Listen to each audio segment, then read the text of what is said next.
Togo Info, le Togo à votre portée. Il faudrait qu'on en arrive également au service civil ou militaire obligatoire pour inculquer aux citoyens la nécessité de respecter le bien commun, qu'ils sachent que nous tous, nos sorts sont liés. C'est fondamental sur ces éléments. Donc après la transformation des mentalités, nous n'avons donné que quelques idées sur ça, il nous faut également régler le problème de l'ethnie dans notre pays. Nous avons parlé de l'équité dans la gouvernance. Même si on n'en parle pas, chacun sait que le problème ethnique dans notre pays est réel. Il est réel parce que certains pensent, à tort ou à raison bien évidemment, que certaines ethnies sont favorisées au détriment des autres. A priori, il n'y a pas d'hostilité entre les ethnies, mais c'est la gouvernance qui fait que l'injustice ou le sentiment d'injustice naît. Nous devons pour cela assurer l'équité ethnique. Je donne un exemple. Lorsque nous devons recruter 100 personnes dans la fonction publique, nous pourrions prendre les 20 premiers, peu importe leur origine, peu importe leur course sociale. On les prend sur la base des mérites. Sur les 100 qui restent, on peut les répartir sur la base des regroupements ethniques. Et parmi les regroupements ethniques, maintenant, il faut prendre les meilleurs. De sorte qu'on allie qualité, excellence avec la satisfaction des ethnies. C'est ce qui permettra aux ethnies de faire confiance les unes aux autres et pour qu'on en arrive à un tout bien soudé. Aujourd'hui, dans certaines régions du pays, on exploite les ressources naturelles. Et ce qui entraîne parfois même des conséquences sur le plan environnemental, sur le plan donc, de la santé des individus. Et ces régions sont négligées. Lorsque vous négligez des gens, cela équivaut à créer des frustrations. Ils ne se sentent pas concernés par les affaires du pays. C'est un obstacle à la naissance ou à la refondation de la nation. Donc, ce sont des exemples pour nous dire comment nous pourrions ensemble recréer cette nation pour qu'il y ait une sorte de solidarité entre les différentes couches, solidarité entre les générations. Vous voyez aujourd'hui nos retraités qui sont dans des situations de misère. Or, lorsqu'ils sont dans ces situations de misère, c'est une atteinte à la dignité même humaine. Il faut rapidement y remédier. Et vous savez, pour qu'il y ait une réelle solidarité entre les citoyens doivent être connus, doivent se connaître. Ce qui fait qu'avant la fin de notre premier mandat, tous les Togolais seront répertoriés, tous les Togolais auront un numéro matricule de protection en vue de leur protection. Il en résultera que si une personne qui naît et qui venait à être orphelin trop tôt, il faut que l'État s'en charge. On ne peut pas le faire si nous restons toujours dans cet anonymat. Il ne peut pas y avoir d'équité, il ne peut pas y avoir de solidarité si tous les Togolais ne sont pas répertoriés avec un numéro matricule permettant de connaître la situation de chacun d'entre nous. Et donc, lorsque nous aurons refini cette refondation de la nation, il faudrait permettre l'émergence d'un État moderne.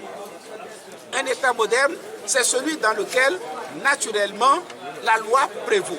L'effectivité de la loi. L'effectivité de la loi conduira également au respect des droits de l'homme. Je le dis, je le martèle, le peuple togolais viendra me demander les comptes le moment venu.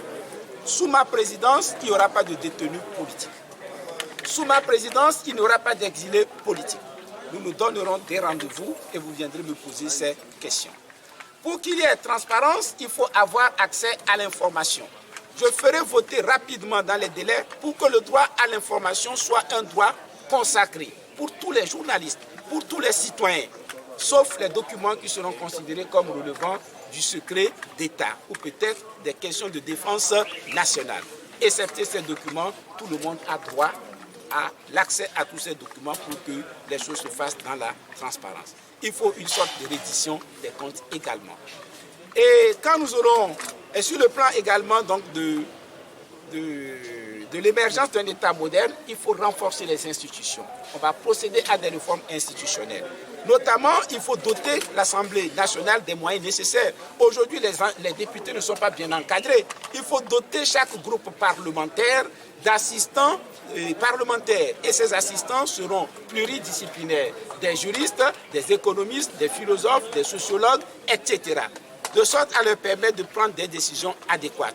Mais au contraire, pour moi, ou bien encore corrélativement, nous allons supprimer le Sénat. Ce n'est pas parce que la France a un Sénat que nous devons en avoir également. Ce sont des sources de dépenses inutiles. Il faut orienter ailleurs les fonds qui doivent être mobilisés à cette fin. Et donc, ces éléments permettront l'émergence d'un État moderne. Mais aussi, il faut réaliser l'épanouissement intégral de l'individu. Pour réaliser cet épanouissement intégral, il faut d'abord agir sur le social.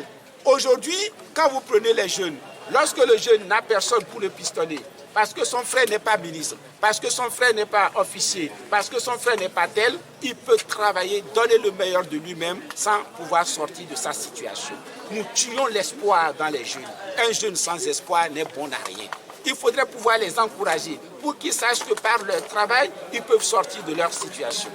Pour cette raison, le recrutement dans les entreprises privées, dès lors qu'on aura atteint un seuil de 5 salariés, doit se faire dans une transparence absolue, pour qu'on pose des critères clairs et que les entrepreneurs nous disent sur quels critères ils font leur recrutement.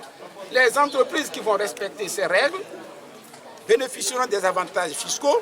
Les entreprises qui ne respecteront pas ces règles, évidemment, seront soumises également à des pénalités pour susciter cet espoir en la jeunesse. Et sur le plan social également, l'accès à la santé doit être fondamental pour tous.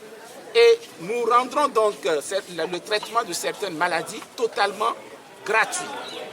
Et nous rendrons l'accès à la santé gratuit pour toute une partie également de la population, pour permettre donc cet épanouissement intégral. Quand nous prendrons l'éducation, et personne d'entre nous n'aimerait entrer dans un véhicule conduit par une personne titulaire d'un permis, mais qui ne sait pas conduire.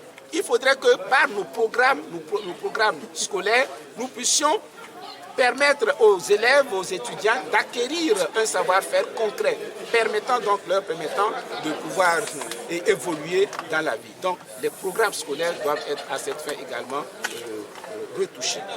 Et il faut une professionnalisation. Si vous avez de très bons artisans, on peut exporter leurs produits. Vous ne trouvez pas anormal que les magasins de prêt-à-porter pilulent dans nos rues? Cela signifie que nous contribuons à créer de l'emploi ailleurs, alors que nous produisons des chômeurs. Il faut y mettre fin. Les jeunes Togolais sont en mesure de produire ces prêt-à-porter. Je vous ai amusé, si vous vous en souvenez, en vous montrant mes costumes qui sont produits togolais. Et je crois qu'il faut intensifier cela et encourager la jeunesse à aller dans ce sillage. Et sur le plan toujours de l'épanouissement de l'individu, nous avons parlé de la culture, nous avons parlé des communautés religieuses également qu'il faudrait revaloriser. Nous avons, le dernier point concernait plutôt la coopération, que nous avons qualifiée d'une coopération pragmatique. Pour moi, la véritable coopération, c'est celle qui ne va pas dans une sorte d'assistanat, mais de savoir qu'est-ce que nous pourrons mettre ensemble pour pouvoir aider nos peuples. Si le Ghana et le Togo mettaient ensemble leurs moyens pour construire un hôpital de grande référence internationale ici, pour traiter le cancer, c'est ça véritablement la bonne coopération.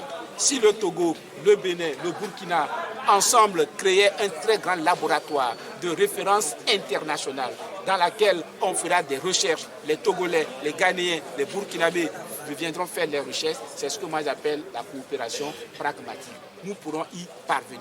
Ce ne sont pas les moyens qui nous manquent, c'est la volonté politique et les idées. Nous avons les idées, nous avons la volonté politique et nous le ferons avec les Togolais. Je vous remercie. Où allez-vous prendre cet argent pour réaliser toute cette chose?